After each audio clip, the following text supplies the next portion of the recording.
Important topic here to discuss this evening, and it's unfortunate at times when you have incidents that occur at Newtown that you kind of focus in now a little bit more. You become a little more sensitive to the how comes, why nots, and what could be done to avoid these types of circumstances. It's great to say that all the different precautions that we can take, that we could actually stop this and eliminate it, but just unfortunate that we have bad people that do horrible things and cowardly things that impact our day-to-day lives. However, a lot of times you think about the schools, the universities, especially the Radnor Township School District, are you ready? Are you prepared? And one thing I can say is that the Radnor Township School District does a phenomenal job at this, and there's constant communication all the time. And between the management staff, between the principals, the staff, the teachers, there is constant communication that goes on a regular basis.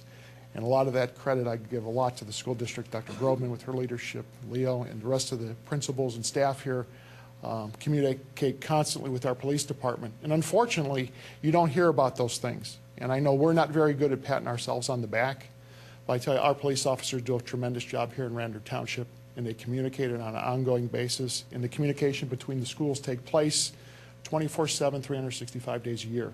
And I know from my experience, there's been dialogue from Sunday mornings early, and a constant conversation and dialogue that goes on. And I think that speaks volumes about the relationships, but also with the different schools here of how we interact.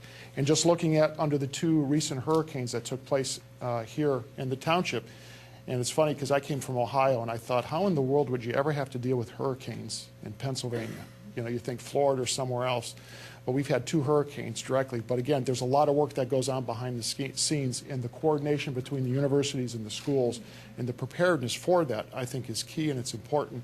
And this tonight, I think, gives an opportunity to show how well the coordination is, how the communication takes place, but also too, what goes on in some of these folks' mind that do these terrible things here, that put us a lot of times in jeopardy, or puts us and those school representatives here, puts us on the front lines here to be able to look at and defend.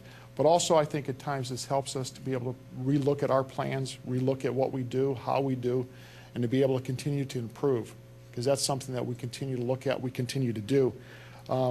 So again, tonight is a good opportunity, I think, for a lot of communication and dialogue. This is something that our superintendent of police is taking the lead on with our Board of Commissioners and staff to be able to bring this out. This is going to be an ongoing type situation here. It's not going to be a one-time, we talk about it and then that's it.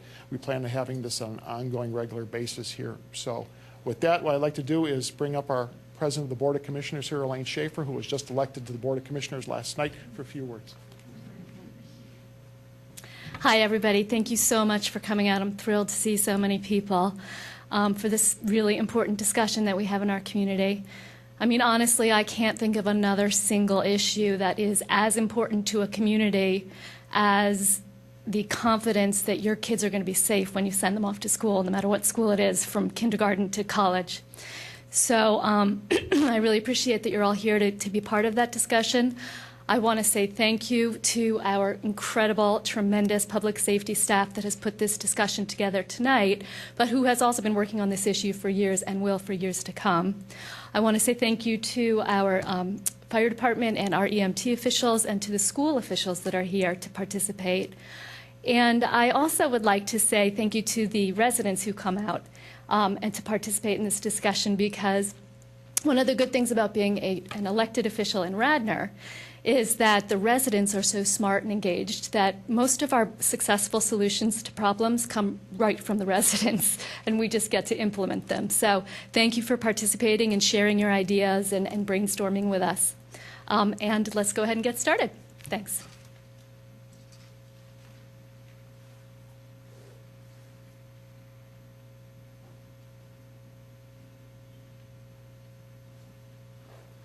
Good evening, everyone. My name is Bill Colarulo, the police superintendent here in Radnor Township.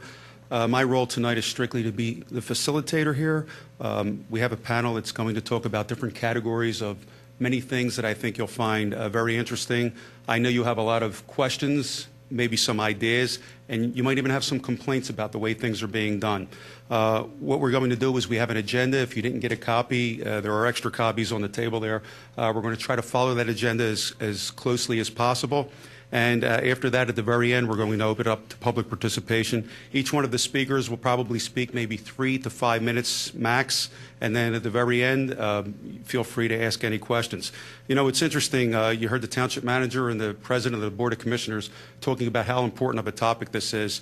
And, you know, the president dealt with the fiscal cliff, the economy, foreign terrorism, wars, you name it. And about a week ago, Barack Obama said that the day that that incident happened with those 26 people that were killed was the worst day of his presidency. And, you know, I looked at the sign-in sheets, and you see a lot of people signed in. They're either representatives of the school, but I saw a lot of people, when it asked for organization, parent, parent, parent. And I understand your concerns. There's probably nothing more horrific than the thought of what can happen to your child in a school. And that's the purpose of this. We're going to try to be as proactive as possible. Like the township manager said, we have an excellent working relationship with the schools. There's also another piece of paper, if you didn't get a chance to grab it yet. Corporal Sherman put together a list, and we have at least 29 learning institutions in Radnor Township. We have the 4 colleges, and we have another 25 schools, whether they're middle schools, nursery schools, you name it. So you could see how many institutes of learning we have in this township.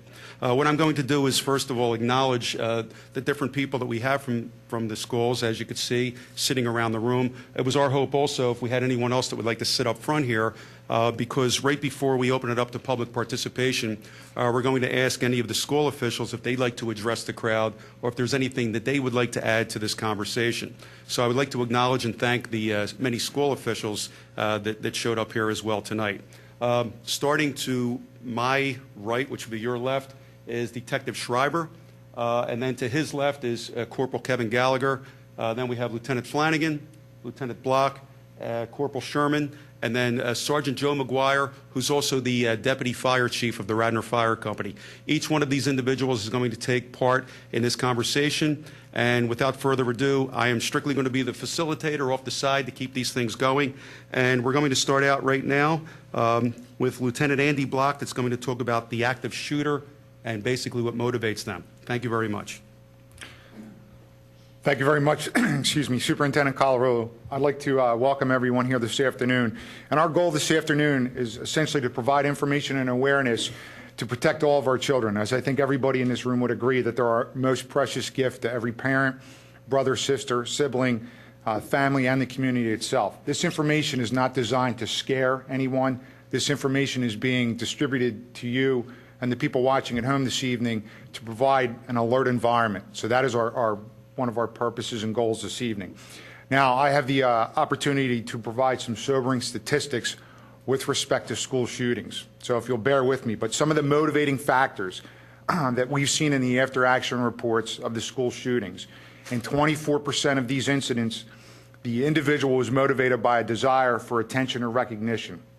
Another 27% was motivated by suicide or a depressed state. In 34% of the incidents, we've seen the motivation in an attempt to solve a problem they may have been having with school, with administrators, or with fellow students. 54% of the time, there were multiple motives for the individual to commit this act of violence within a school setting. 61% of the time, the motivation was focused for a desire of or about revenge for a specific incident that occurred within the school. And at the top of the list is the 75th percentile, shows that at one point or another the person was bullied, whether it was an actual act of bullying or if it was cyberbullying. They felt persecuted, threatened by others, or simply looked at as outcasts. So these are some of the motivating factors that we want you to be aware of, and it's going to tie in with our panel this evening on some of the prevention. Some of the statistics when we're dealing with the actual attack, the person that's committing the attack on the school. In 27% of the attacks, they exhibited interest in violent movies, and we continue in law enforcement to see this rise on a daily basis. It's a very significant concern for law enforcement, and it should be for the parents, that if children are starting to watch violent movies or purchase the violent video games, and there's an increase where they are glued to these television sets and these games, that's a warning sign we want everybody to be aware of, because it factors in to the early warning systems. 37% of the attackers exhibited interest in violence in their own writings, poems, essays, and journal entries.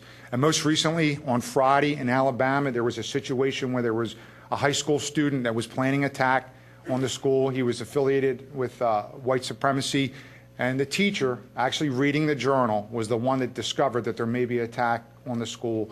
There was early intervention by law enforcement, and as a result of that, they went to the individual's home, and he was, in fact, planning an attack, and there were several IEDs that were located in the house, the improvised explosive devices that he had made.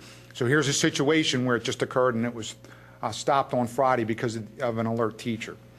59% of the attacks occurred during the day, and 63% of the attacks had a known history of weapons use. So it's another concern, another red flag, that if you're hearing that there may be a child or children that are using weapons, that's a red flag.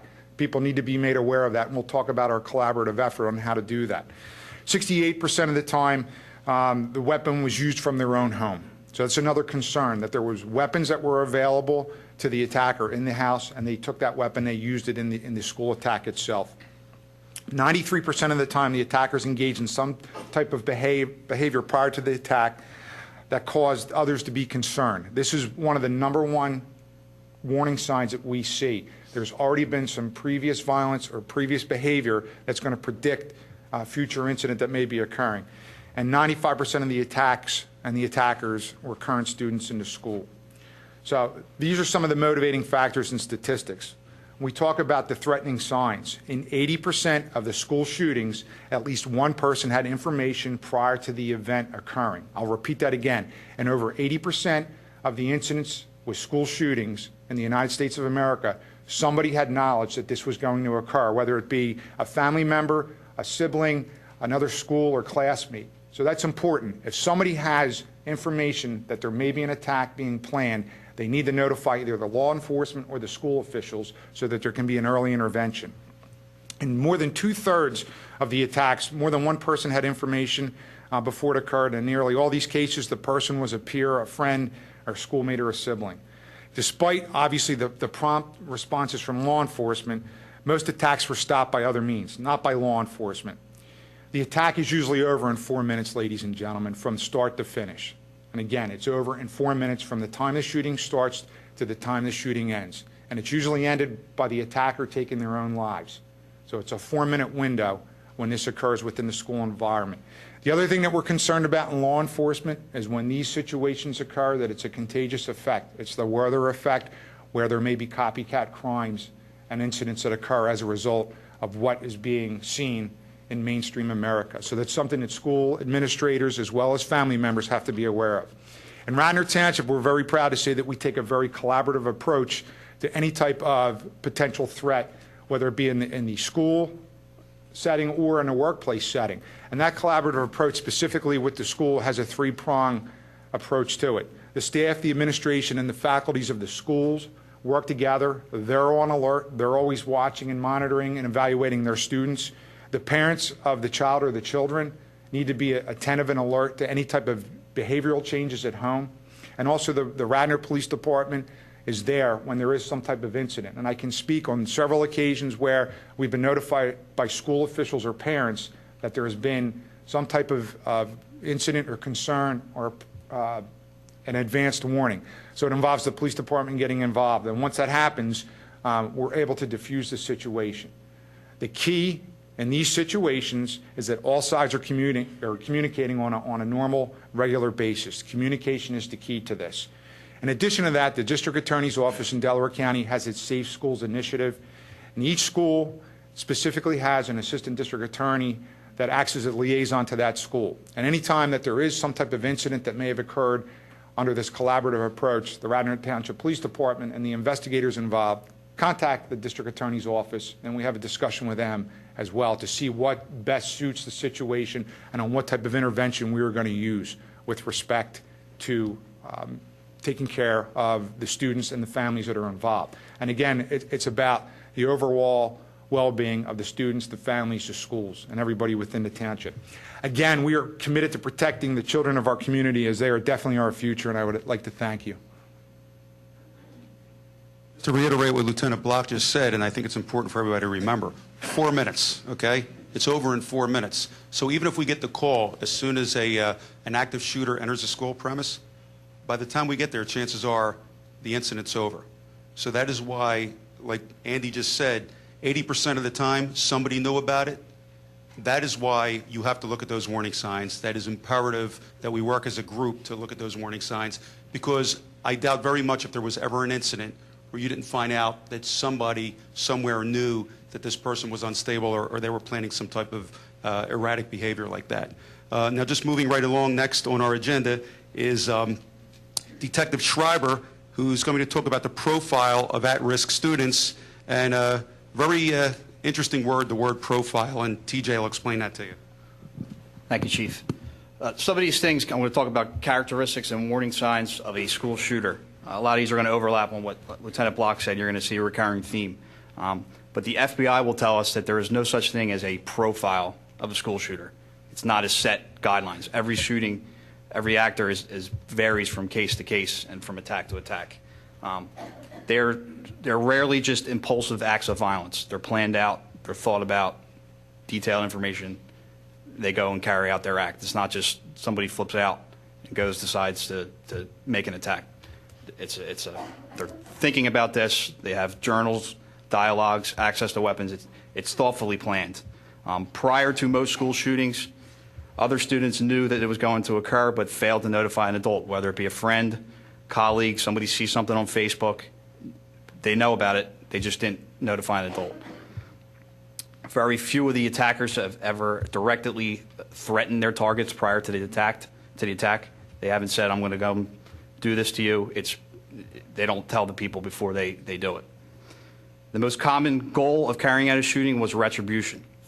The justifications and excuses offered indicated that this stemmed not from an absence of values, but from a well-developed value system in which violence was acceptable. An example of this would be the home life. Issues at home, violent behavior, kids getting access to stuff they're not supposed to when they're at a younger age, the video games, whether it's Xbox or PlayStation, things like that. In many cases, other students were also involved in the attack in some capacity. Many offenders experienced a significant personal loss in the months leading up to the attack, whether it be a death in the family, a divorce, a breakup with a girlfriend. These things all play into their plan and their attack. Many offenders engaged in repetitive viewing of violent media and were often fascinated with previous school shootings. Repetitive viewing of movies depicting school shootings, and examples would be the movie 0 Day and Elephant. These were both released in 2003 and were based off of the Columbine shooting. These kids are renting them or downloading them and watching them hundreds of times. That's an issue. That's a warning sign. They're fascinated with campus attacks. We should be aware of the online videos, blogs, and social network activity of the kids, whether it be Facebook, Twitter, or anything like that. Some warning signs of potential school shooter would be a low tolerance for frustration, poor coping skills, lack of resiliency, failed love relationship, an injustice collector, which would be a type of person who nurses resentment over real or perceived injustices. These people remember what something was done to them and they don't forgive or forget. They hold on to it, and one is a kid that makes a hit list. Signs of depression, narcissism or a narcissistic personality, alienation, dehumanizing others, lack of empathy, an exaggerated sense of entitlement, an attitude of superiority, exaggerated or pathological need for attention. A person externalizes blame, and they mask low self-esteem. Anger management problems, both at home and in school. Intolerance to authority, whether it be teachers, parents, or law enforcement. They seek to manipulate others. Lack of trust in teachers, parents, the police. Closed social group, or pretty much no social group, like a loner, people that don't have many friends, keep to themselves, spend hours in their room by themselves. That's a warning sign.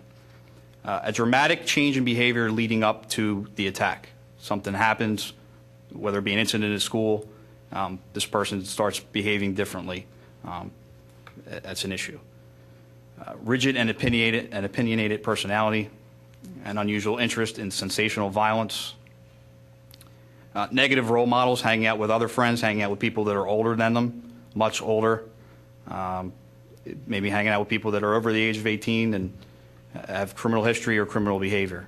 They learn from others, whether it be another person, an older brother or sister, or whatnot. And their behavior appears relevant to carrying out a threat. So it's just not, it's more than not just writing it in a journal. It's writing it in a journal, looking into guns and things like that. It's multiple things. Just some of the resources used in these stats for the FBI and the U.S. Department of Justice. That's all I have. It's interesting to remember, too, again, Lieutenant Block touched upon one of the motivators, and bullying. And if you think about it, now we have a cross-section of different ages in this room here. Bullying really only got national attention maybe the last 5 years. And I remember when I was going to school and kids were being bullied, a lot of teachers turned a blind eye to bullying. And those kids were forced to fend for themselves. And luckily that has changed. And the other interesting thing now, when we get to Corporal Kevin Gallagher, he's going to talk about the history of school violence. If you ask people about terrorist attacks that happened in the United States, everybody remembers 9/11, and maybe people will remember Pearl Harbor. But in reality, we had a lot more terrorist attacks in this country, and they continue to happen.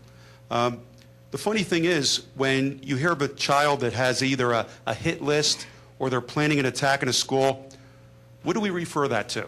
We say it's a Columbine-type attack, right? So for some reason, kind of like bullying, this only became, I guess, the notoriety only gained national attention in 1999 after Columbine.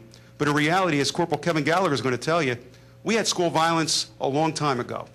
And now Corporal Kevin Gallagher. Thank you, Chief.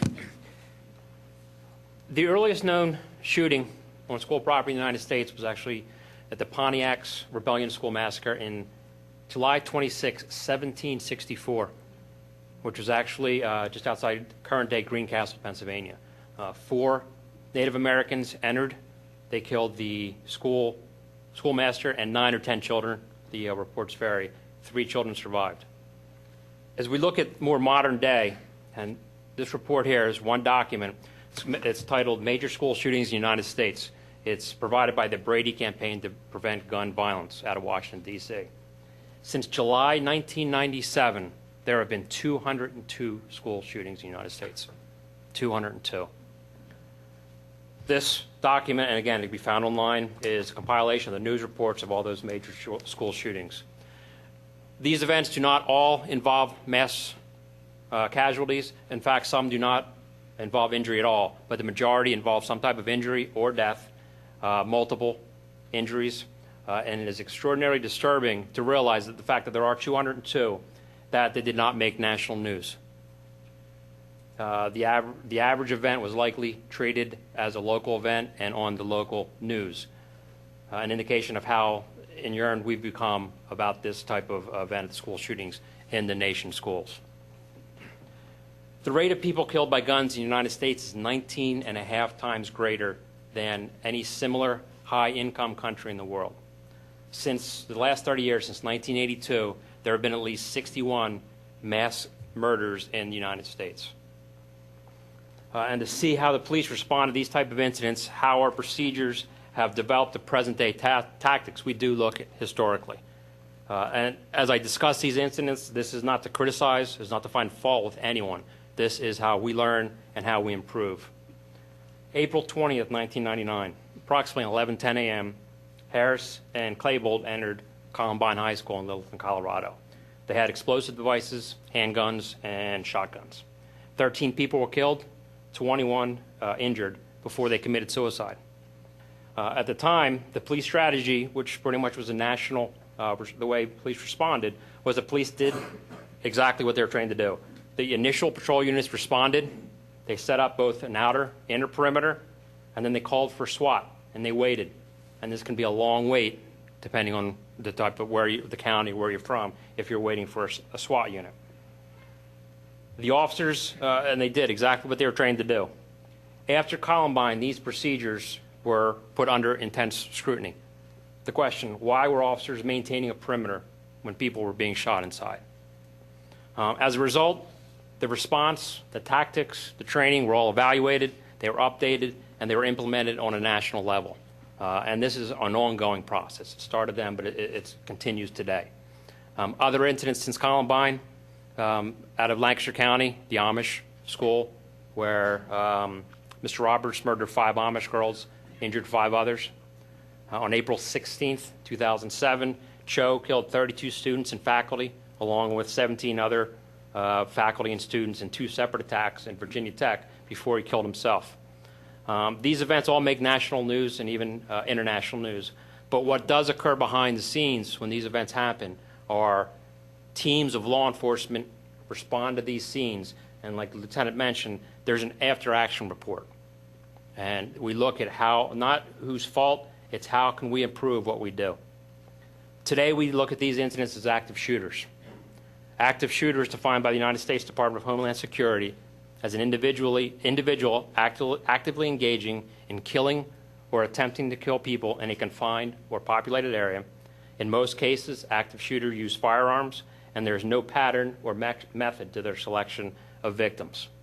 All across America, now the practice is police officers who are assigned to patrol initially respond to the call. Once they get there, they're going to make the initial assessment. They're going to, they want to cause an immediate intervention. They want to freeze the scene and keep the incident from moving throughout a larger building. And again, this is not only the schools. This is going to apply to your office buildings, your movie theaters, again, what we've seen throughout the United States. In addition, there's been a significant enhancement in officers' armament, the weapons, the protective gear we have, from communication to protective devices, and this all helps us deal with these active shooter confrontations.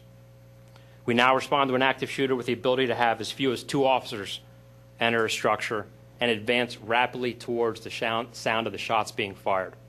The goal is to neutralize the shooting as fast as possible. As we move down the hallways, we do not clear every room as we go by. We move strictly to the sound of the shots being fired.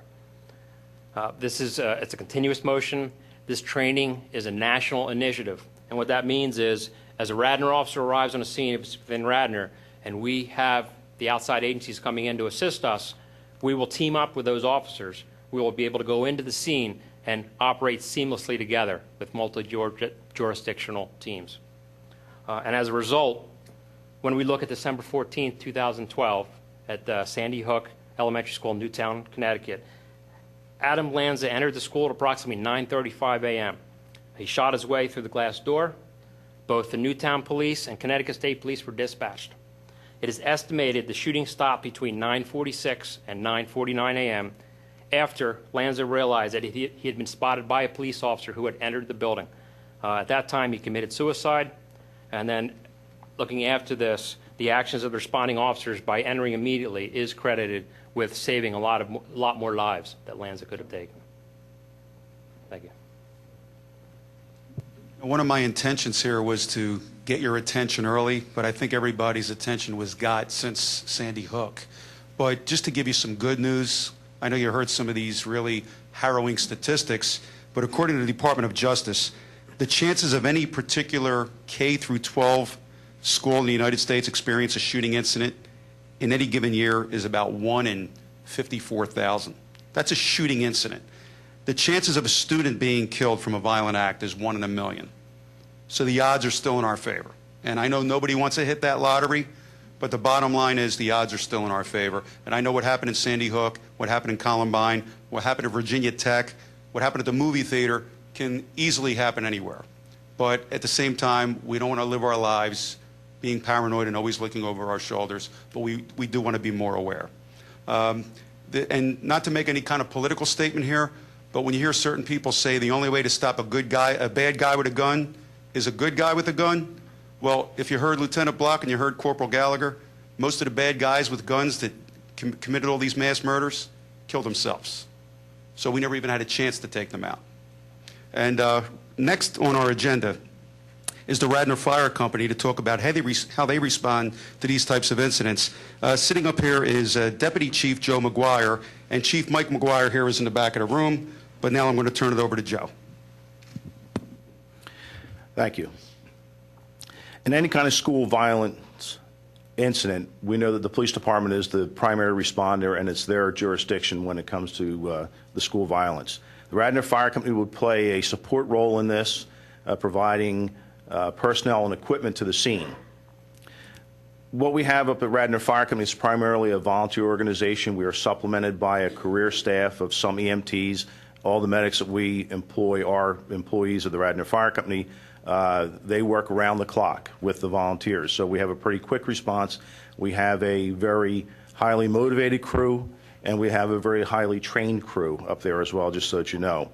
The personnel that we would provide to the scene once we were dispatched, basically the initial response would consist of a couple of the fire engines, a ladder truck, rescue truck. Personnel probably initially would be deployed around to assist with setting up a initial crowd and traffic control until we could be relieved by additional police personnel later on. That's not our primary duty, but that's something that we would take care of right away to start assisting the police department. We would assist with evacuation of any neighboring buildings, homes, or anything else that needed to be evacuated. We can establish landing zones for medical helicopters if they're necessary at the scene. We would provide a common radio frequency for all the surrounding EMS and fire companies that would respond to assist us. And lastly, as far as the personnel is concerned, we would have a fire officer assigned to the police command post to assist as being a liaison between the police and fire, so we could work on separate frequencies and not be stepping on each other for our various duties we have to perform.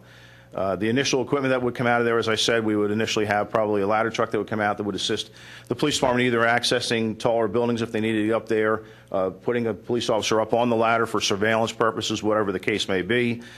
We have a rescue truck up there with a light tower which would be able to illuminate a very large area for us. We have numerous generators that would be capable of powering computers, battery banks for portable radios, lighting the scene, as well as being able to light the command post for the police department. We can also assist in decontamination procedures if it involved any kind of chemical agent to start doing the initial decontamination before the person would be transported to the hospital. We would provide forcible entry tools, positive pressure fans, which could be used to assist in evacuating any kind of contaminant out of a building, whether it's smoke, mace, or any kind of other chemical. Self-contained breathing apparatus, which the firefighters wear all the time. Many of the police officers are well versed in this as well. They could be used as well by them. Hand lights and every other kind of light or, like I said, tool that they might need inside the building. All of these things are things that we have at the Radnor Fire Company at our disposal right away. Once dispatched, these personnel and equipment would be on the road within a matter of a few minutes. Then it would just be travel time to the scene. As every other fire company around here in the suburbs has, we have mutual aid agreements with all the surrounding fire departments. And if we need the mutual aid, we can immediately get additional personnel, equipment and apparatus. We can get specialized units such as cascade units down there to refill air bottles. We have access to several different canteen units which would come out and provide food and drink beverages for any of the emergency responders out there for a prolonged incident. We have availability to us a rehab unit, which also, if we have a prolonged incident, the rehab unit would be dispatched out there. They primarily take care of the health and well-being of all the emergency responders, keeping track of their blood pressures and things like that, so we make sure everybody's healthy and everybody stays fit out there. We can also call for fire police. Many surrounding fire companies have fire police units that can come out here and assist in crowd and traffic control. If it had not already been called, we would contact Delaware County to have them dispatch the mobile communications unit out to the scene to assist in communications. And lastly, but certainly not least, the hazmat units are available to us as well. Delaware County has one on call for them. Chester County has one on call as well. We would probably call numerous hazmat units in if that were the case to try to assist us. Probably on the more immediate need or immediate side for an incident like this would be the EMS, and we do have the EMS personnel at the Radnor Fire Company. During the daytime, we have 2 MICUs on call, which basically are mobile intensive care units. Each of these units has an EMT and a medic. So we can get 2 medics, 2 EMTs on the road in those 2 units. We have a 3rd unit, which is a basic life support transport unit, which we would get on the road with 2 EMTs in there to start taking care of the wounded or potential wounded. Their duties initially would be to establish a triage area. If there were injured people and they were brought out to them, they would be in a warm zone as opposed to the hot zone where the police would be operating. They would start to triage the victims, and those victims either would be treated at the scene, transported to a local hospital by ground, or possibly flown out by helicopter depending on injuries. Once again, EMS also has mutual aid for all the surrounding EMS agencies. First of all, we'd have our medical director. We have Dr. Ed Dickinson as our medical director, who will be contacted as soon as we went into a situation like that. More than likely, he would arrive at the scene to assist us. We could call for additional MICU units, BLS units, depending on the scope of the incident. We have a mass casualty unit that's outfitted with medical supplies and equipment that we could have dispatched to the scene. Once again, medical evacuation helicopters, which we use from time to time around here, and people have seen them. We can get a surgeon from a trauma hospital right away for the duration of the incident, other additional hospital trauma personnel as needed. So it just depends on the scope of the situation. And as I said, that we are in a support function as far as Radnor Fire Company is concerned, but we work very closely with the police department. We always have.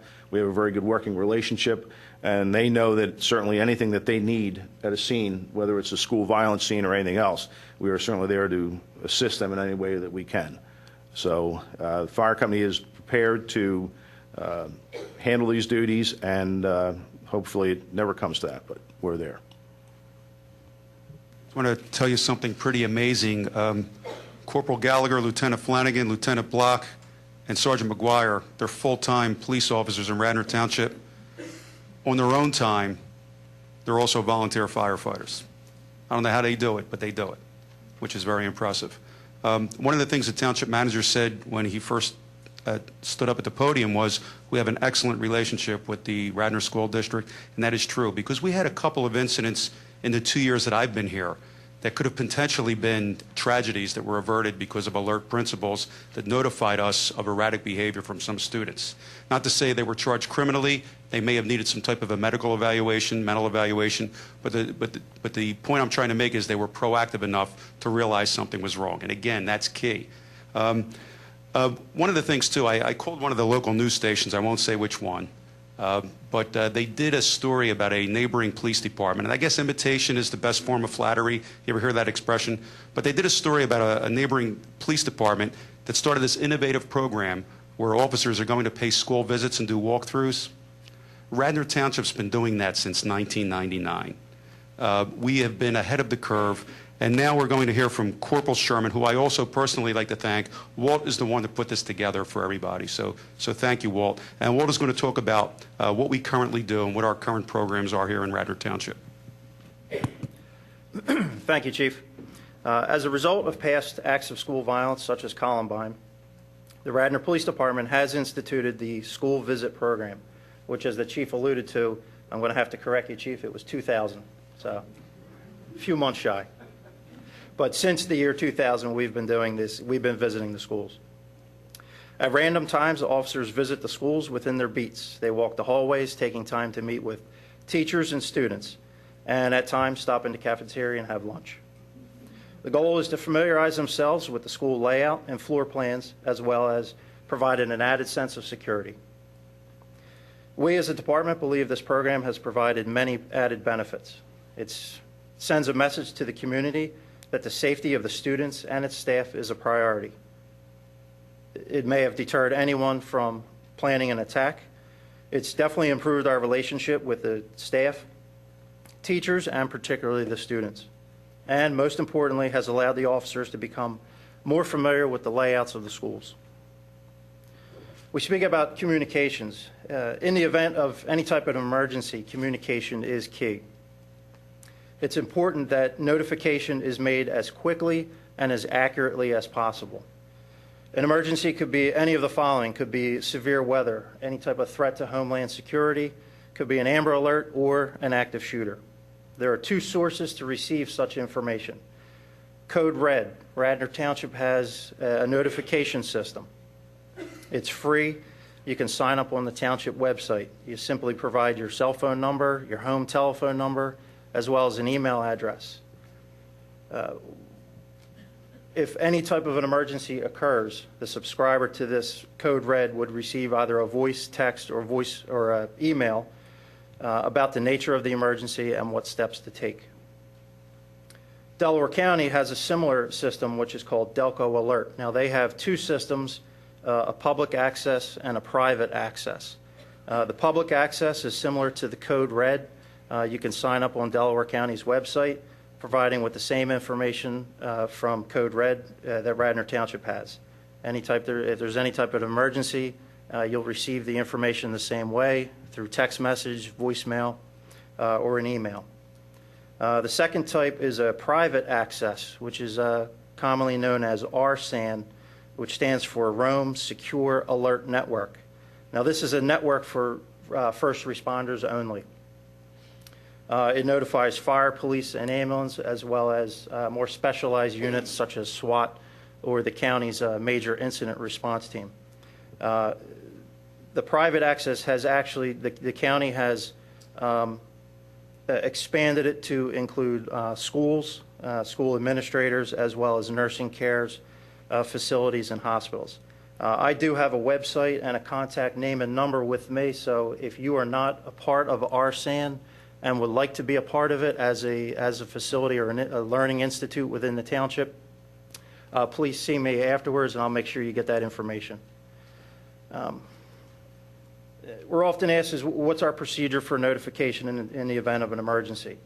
If an emergency does occur within a school, police will need to assess the nature of that emergency. They'll respond to the school, confirm if it is in fact a shooting or a possible shooting, and if that is confirmed, then we will notify our Delaware County 911 center. They will activate the RSAN, which will then in fact send out a message to all those schools and facilities and subscribers to the RSAN as to what the emergency is and what action is needed to be taken. When a school does receive that message, it's now up to them to implement their emergency plan. In addition to these notification systems, our department currently keeps a current contact list with all the schools within the township. We do require at least 3 emergency contacts in the event something is needed, whether it's during the school year or after hours, if we need to get into your facility or notify you that something is occurring in your facility. Over the past couple of weeks, I've been in contact with as many of the schools as I can. I believe I hit them all. If I have not, please see me afterwards. You provide me with that information. We can get you onto our list. Thank you, Chief. Before we go to public participation, of course, we're going to go to the school representatives to ask them if they would like to address the crowd.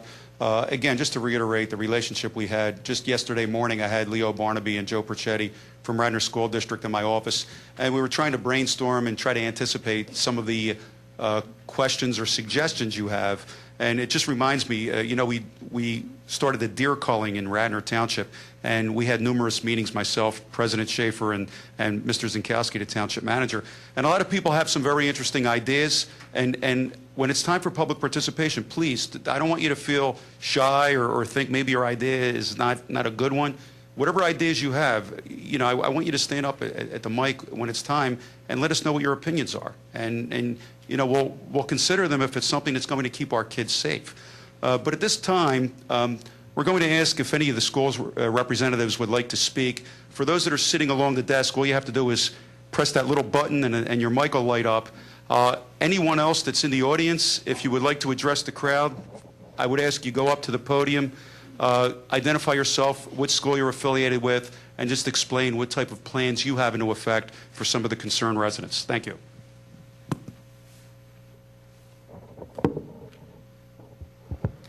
Superintendent, thank you. Again, my name is Leo Burnaby. I'm Director of Operations for Radnor Township School District. President Schaefer, Mr. Zinkowski, and Particularly a big thank you to the Radnor Police for your cooperation, for coordinating this meeting, and for the residents for attending this evening.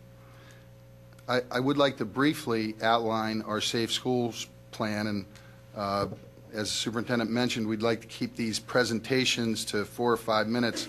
I could spend hours telling you all that has been done by myself and my colleagues to try our very best to keep our kids safe in our schools. Just a brief outline, and I'll start with police coordination because I think that's been the most important element. We've held numerous building tours with all the emergency responders. We've held intruder in the building drills. Some of you will recall and participated in events at Wayne Elementary School and most recently at the middle school before we tore it down, where the police had an opportunity to try in a significant way to practice a drill of an active shooter in a building. And I can tell you that that's a very stark reality when you're part of an event like that and witness that practice going on. We provided to the local police department digital building plans and utility plans, as well as virtual tours of all our buildings, so that in their incident command vehicle, when they pull up to one of our schools, they'll be able to, in a virtual manner, walk through the building on a laptop within the incident command vehicle. We have Knox boxes at each location. That's a large secured box on the exterior of the facility that contains all the information that emergency responders would need in the event of any type of an emergency at one of our schools. We do have a complement of 24-hour security staff, and as residents and parents, I encourage you to be aware of that and to use it if you would need to. The phone number is on our website, and it's also located on the exterior of every building at every main entrance or exit, and we have someone on staff 24 hours a day, 365 days a year. I want to tell you a few items about our physical plant controls. Of course, we have electronic access control. All the doors locked down at each one of our buildings except for the main entrance where a visitor would enter. If you are a visitor to our building, you need to show ID. You're put through a background check mechanism and then allowed into your prescribed location. We do have a full complement of closed-circuit TV facilities within our buildings.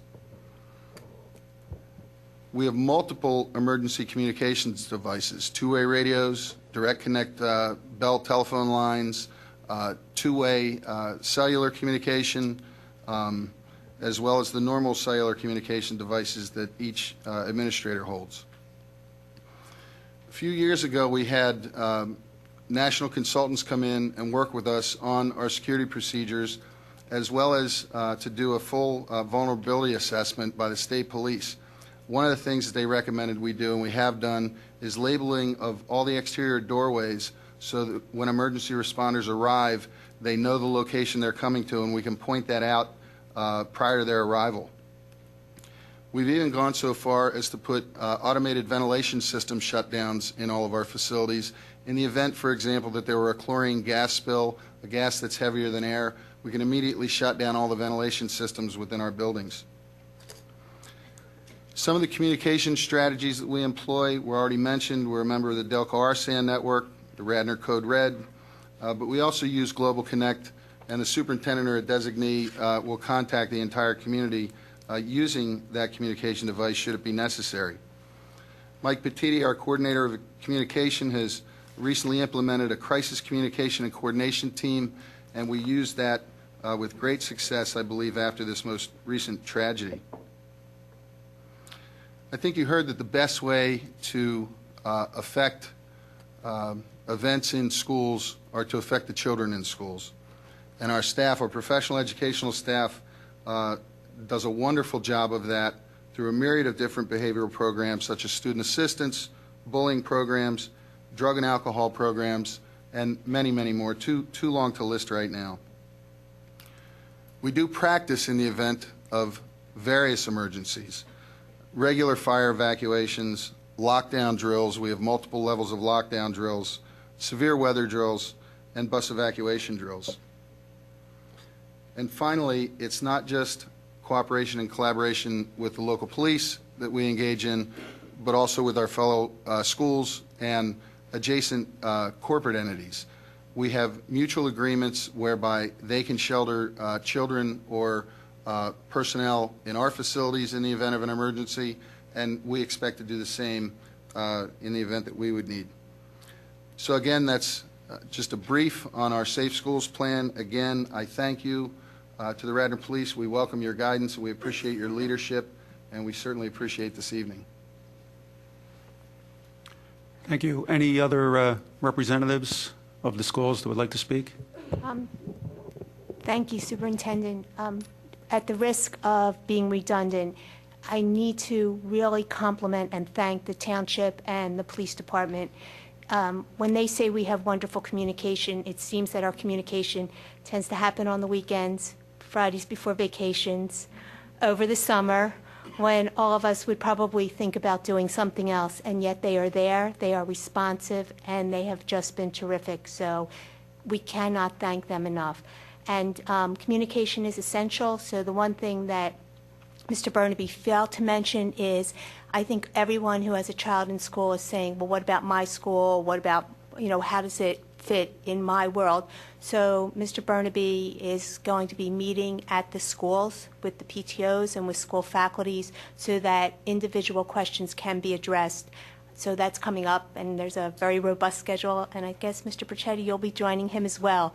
So if anybody is watching, you should check with your school to see when we'll be there to address your concerns specifically to your location. Thank you. And that's an important point I wanted to talk about, too. The township manager and I, we went over the agenda a couple of hours ago.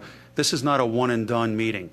We plan on having periodic, regular meetings with the school officials as well as the neighbors, because we don't want to just react to a tragedy and then it dies down until the next one happens. We're not going to let that happen again. So we're going to have a series of periodic meetings just to make sure we're all up on the same page and we exchange ideas and share information. Any other school officials like to speak? Anyone else? All right. What I'm going to do then, I'm going to relocate up there, and we're going to open it up to public participation. I'll ask you just step up to that mic that you see, state your name, maybe the general area where you live, and whatever your concern or question is. Thank you.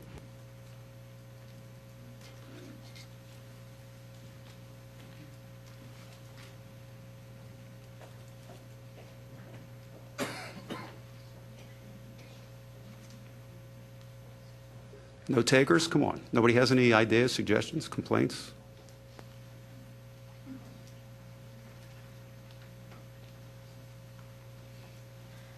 Hello, everybody. My name is Keith Stewart. I work for the Department of Defense, and looking at some of this whole situation has me bothered in a lot of ways, but I have a little girl, Caroline. She goes to Radnor Elementary, and I have the little girl who was killed at Columbine as my screensaver.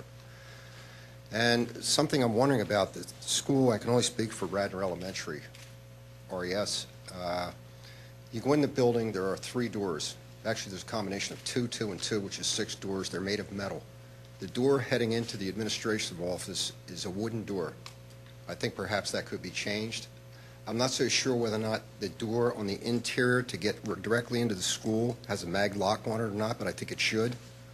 Could be operated by someone's foot, perhaps, to lock that door to prevent someone getting into the school itself. Just thought I'd toss that out there. One of the things we would do, too, in a situation like that, we would visit with the school officials, and we'll do what's called target hardening. We'll look at some of the facilities with the schools and see where we could make improvements. And if there's a wooden door, that would be something that we would probably like to talk about with the school district. Thank you. That's Radnor Elementary School, correct? All right. Anyone else?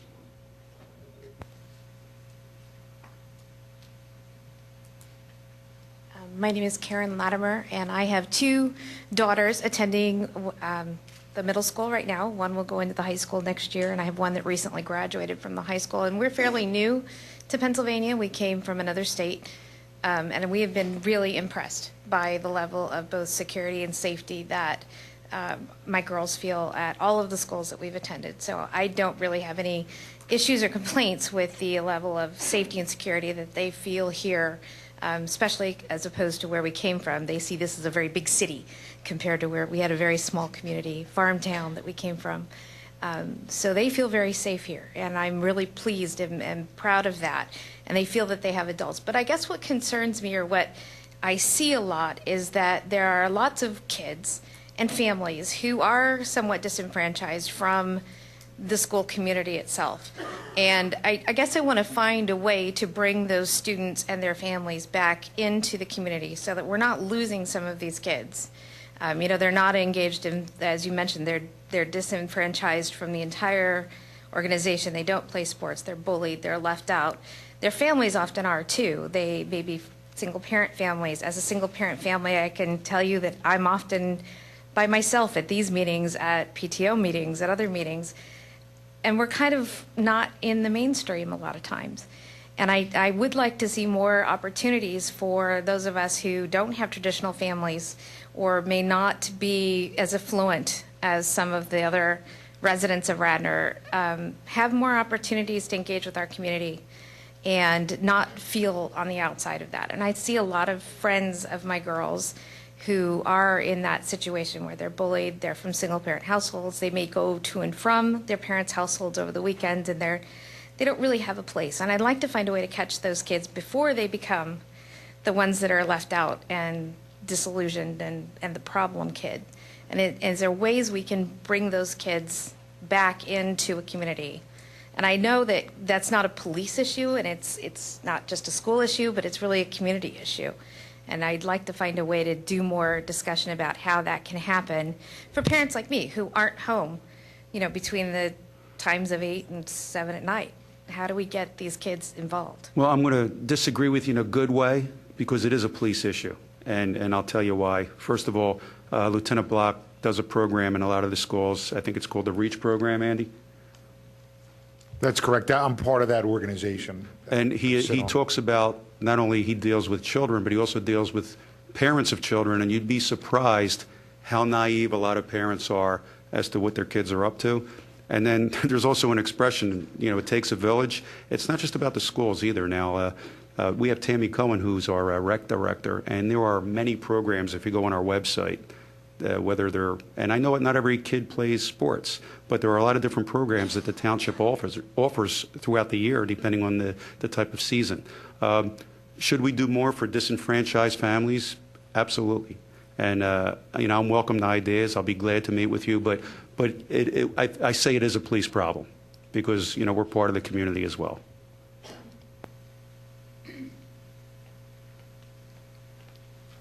My name is Kristen Kennedy, and I have one son at Wayne Elementary and 3 sons at St. David's Nursery School. And one question I have for the Radnor plan was, you said that all doors are locked down after the school day starts except for the main entrance. And I think that's something that maybe should be reconsidered, that should also be locked down too, and perhaps one of the safety or the surveillance cameras be put out at that front door. And my other question or suggestion would be, I did speak to my one son who's in Wayne Elementary, and I said, have you had drills? I tried to do it in a lighthearted way, and he said they've had fire drills, but he was aware of the level 2 situation in case an animal came into the school, which I thought was a nice way to put it to them, but I don't know that they'd ever practiced that. So maybe that's something that, as hard as it is for these young kids to comprehend, that they unfortunately need to be trained, how to go through a level 2 situation. So. Well, and that's one of the things, too, that we spoke about yesterday. There are different, strategies, what you do if you do encounter, God forbid, an active shooter. Do you hide or do you try to escape? And again, there is no set rule. If you have a chance to get out safely, you get out safely. If the shooter's in the hallway and you're trapped, then you have to hide, but every situation is unique. So. Okay, thank you.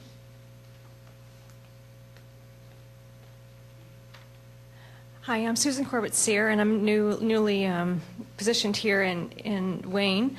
I come from Canada, so we have a slightly different take on what's been going on here, although we are no strangers to our own violence, that's for sure. About the schools, I wish my school was represented here tonight, but it's not, so I'm going to address this with their principal. Anyway, the children, my children growing up, they're now in high school, but through their elementary school days, they actually would go through drills of different situations. They would have a situation if there's an intruder, in situations if there was an animal or a gas attack, that sort of thing. And the girls were very young when this occurred, and were quite okay with it because they knew things had been changing, and so it was something that they just grew up with. Many of us would probably remember hiding under a desk or maybe going down to a cellar back in the Cold War days, right? Okay, so we're kind of conditioned for this kind of thing. So I think that, and like I said, I will be talking this over with my principal. He requested information. But I haven't had, or the girls haven't had one opportunity to practice these drills, not with their school colleagues today and since September. So I think it's something that we need to do. Why be scared of it? Why be victims if we can help ourselves, right? That's why we rely upon you to make sure you go to the range and that you are well practiced. So if there's a situation, you know what you're doing. Firefighters, the same thing. Volunteers practice, everybody practices, so why can't we have our kids practice too? That's an excellent point, and using the police as an example, you hope that we go our entire career or without ever even having to draw our gun, but it doesn't mean we don't go to the range every year and practice. And what's the sense of having evacuation plans if they're not rehearsed or simulated, and that is up to the individual schools to make sure they don't just do it once a year and forget about it. Just like my officers constantly go for training, that's very important for the schools as well. Anyone else?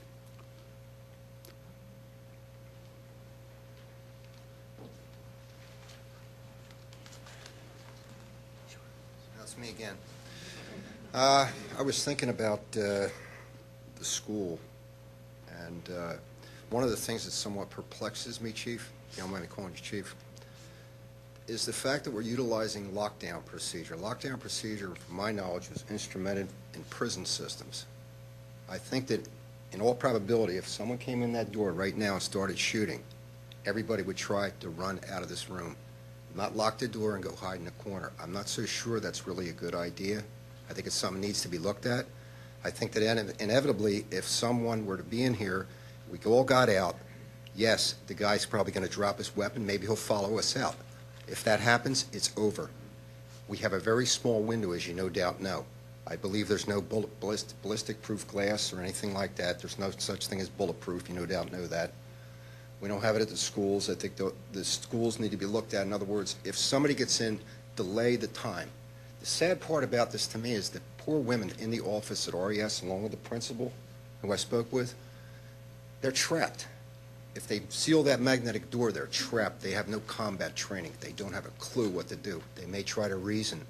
It's probably not going to work when you're dealing with someone of that nature. I just think that's something that should be looked at, the lockdown procedure. Personally, I don't agree with it at all. Run. Get out. Yeah, the lockdown would probably work better before the shooter actually gets in. I know sometimes the school districts monitor our scanner, and if they hear of a possible shooting incident, they will not lock the school down before the threat gets into the school. Locking the school down after the shooter is already inside, I understand your point. Anybody else want to elaborate on that? Or, no? Yes, ma'am, you have a question? I'm Nancy Klein from the New Gulf Children's Center, and I want to thank you for inviting us here tonight. You've given us a lot of helpful information, and I enjoyed hearing about the school system and all the techniques that you have and the equipment and everything like that. But I know there are a lot of colleagues in here that are running daycare centers and preschools, which is a slightly different facility and age group of children. And I'm wondering if perhaps the Radnor Police Department would meet specifically with the schools that are working with children under the age of 5 and give us some guidance on how to perhaps do an intruder drill without scaring the children. Are there games that we could be playing with them or that type of thing? And I was wondering if that was a possibility. Absolutely. In fact, on the list of the schools we do have some nursery schools listed. I know it's not an all-inclusive list, but we could have a separate meeting with them. That wouldn't be a problem. Sure. Thank you. Anyone else?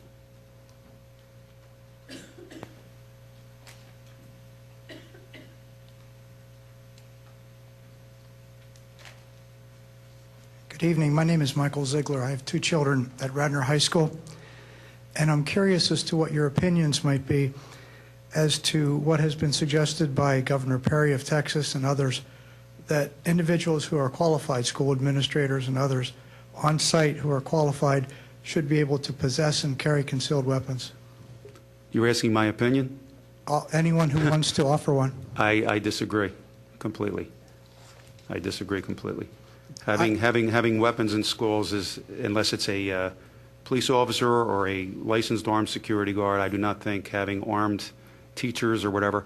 I mean, what happens, and I can go on and on and on, when the gun goes unaccounted for or whatever the case may be. It's just too risky. I think it's not worth the benefit that it could yield, in my opinion.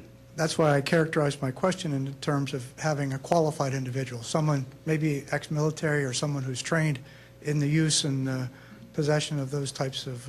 Well, you're talking about maybe like an armed security guard? Mm-hmm. Well, that will be up to the individual school if they want to mandate that. I mean, there are a lot of ideas, like some of the things we kicked around, metal detectors, a dog that walks through and checks for weapons or drugs, arm the teachers. The thing we have to be careful of, you do not want to create that bunker mentality. It's supposed to be an institute of learning, and you could see some of these movies that make spoofs of school violence, and kids go to school where there's barbed wire and metal detectors and everything like that, and what does that say as far, did we get to that point? And I'm kind of hoping we didn't. Mm-hmm. Some may say we do, but again, the key is, and the main reason we had this is, if you listen to anything that Lieutenant Block and Detective Schreiber said, these kids just don't wake up one day and say, you know what, I'm going to take a gun to school and kill 26 people. It never happens. There are always events leading up to that. It never, ever happens. You show me one example where somebody just snaps and takes a gun to school, and I'll prove you wrong. I'll prove to you that there are many warning signs to that. Thank you.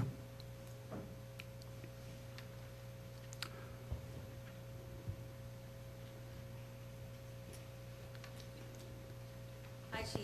Julia Bonenberger. I have a question. I oftentimes see Radnor School Security, a van, and I'm just curious, who are they? What are their qualifications? What do they do? Not quite knowing who you have seen, we have maintenance people with vans, and they're qualified to perform maintenance on the various facilities. And then we have typically a security guard 24 hours a day, 7 days a week. They're trained in school security. They are not armed. They are aware of the Safe Schools Plan. They're trained to observe, report to administrators, and in the event that there's an emergency, they're trained to call 911. That's what they do. Okay. And one other question. I know in Sandy Hook, it was very helpful that someone in the main office hit the intercom button. I don't know, at Radnor Township schools, can you access the intercom system through the regular telephones, or do you have to be in the main office? In our particular schools, you can. I can't speak for schools, for all the other schools, but you can. Now, not everyone's trained to do that, but we had a conversation about that today, as a matter of fact, teaching the adults how to access public address systems throughout the building as opposed to only the main office. That's a wonderful point. All right, thank you. I strongly suggest that everyone in this room, if you didn't already do so, contact Corporal Sherman, sign up for the Code Red, sign up for that RSAN system, and you will get instant notification of any type of major incidents, including hurricanes and things like that, which also the schools and the colleges have been very helpful with the township, is providing shelter and food and everything like that. If there are no more questions from the audience, I'll just ask any of my brother officers here if they have any other remarks they'd like to make that we missed. I cannot thank you enough for coming today. Oh, we have one more? Okay. Sure. Or decibel meters that can read sounds. I don't know if it's feasible, it would cost money for a decibel meter in entrance way to the school. And by the way, the cameras that are in the schools that secure, are they patched into the police department, or only is it internal to the schools? I believe it's internal. Well, see, the issue with that is then, it becomes, who monitors the cameras all the time, Right, right, so.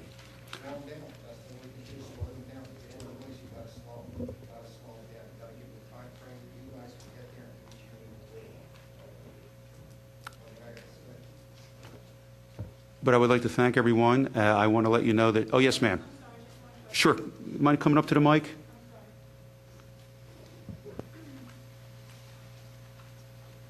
Hi, my name is Charlene. I just noticed that a few times you said it's up to the individual school more than once, and I'm not quite sure how to change that. I think that that should be changed, because if you have a community that is aware and a police department that is aware, then you're going to have safer schools.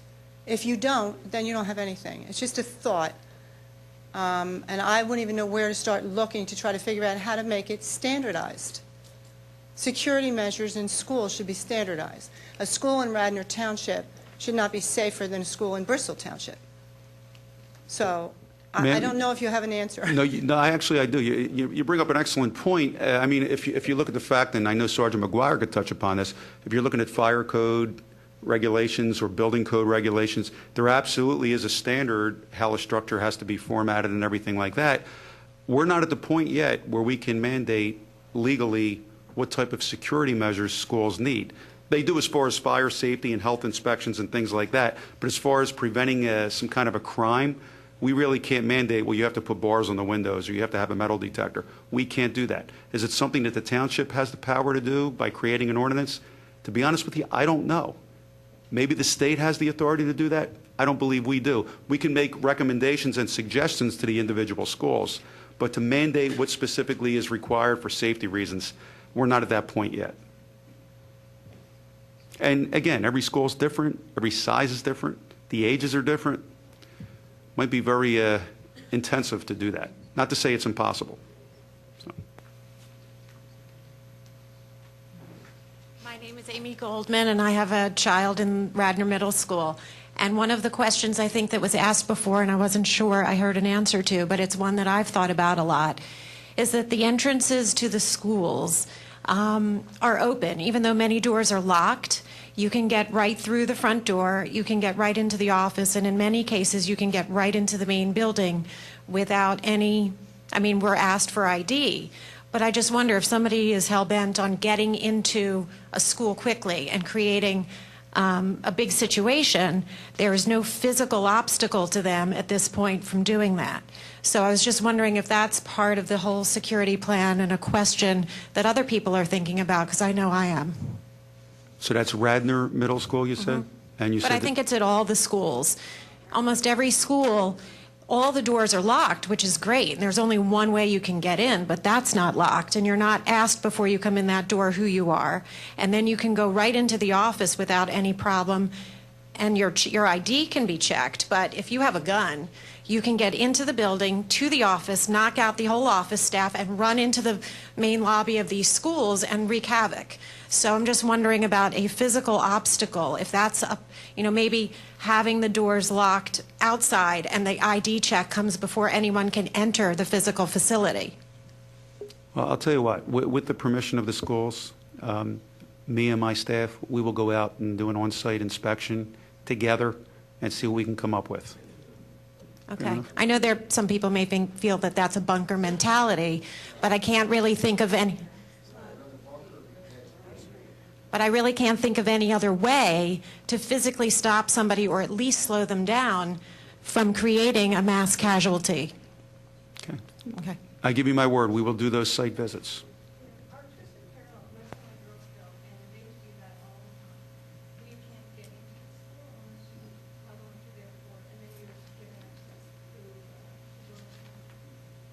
And the good thing is, too, there's no reason to reinvent the wheel. If somebody's doing something that might be with a slight modification used in other institutions, maybe we could try to implement that. Anything else from any of the other officers? No? All right, we will do follow-up meetings. I promise you that. I hope we have everybody's email address so we can keep you apprised of what we're doing. And we will do those on-site visits. I give you my word. Thank you very much for attending.